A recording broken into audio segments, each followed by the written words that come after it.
Ang maaaring maging biggest upset of the season nangyari sa pagitan ng UE Red Warriors at DLSU Green Archers noong linggo. Sa hindi inaasahang pagkakataon, ang defending champions LaSalle pinataob ng UE.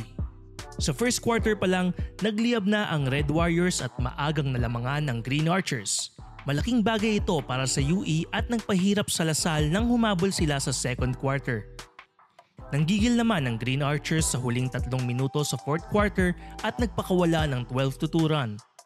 Sa natitirang 15.8 seconds ng laro, hindi pumasok ang 2 free throw ng reigning MVP na si Kevin Kembao para itablasaan na ang score sa 73 all. Si John Abate tumira ng 2 free throws sa dulo para tuldukan ang upset victory nila kontra LaSalle. Bida sa gabing yon si Abate at Welo Lingo-Lingo.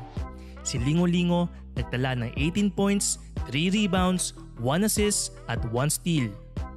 Samantalang 20 points, 5 rebounds, 1 assist at 1 steal naman ang ambag ni Abate. Para kay Coach Jack Santiago, kailangan ng UE ng magandang panimula at may tama ang mga pagkakamali sa mga nakaraan nilang laro. Going back dun sa previous games namin, especially against the UST and against UP, we came up very flat nung sa first quarter, and sabi ko sa kanila, we cannot afford that. We have a flat start with LaSalle. So I'm so happy with the boys because talagang gusto nilang manalo. Life goes on naman para kay LaSalle head coach Topix Robinson matapos tanggapin ang kanilang unang talo. Obviously, you don't want to lose games, but you want to learn from those, and that's a wake-up call for everybody. That at any given time, if you try to, think that the other team will just roll down and die, that's what's gonna happen. Ano sa tingin nyo?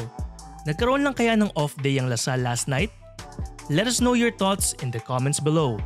For more stories, visit onesports.ph.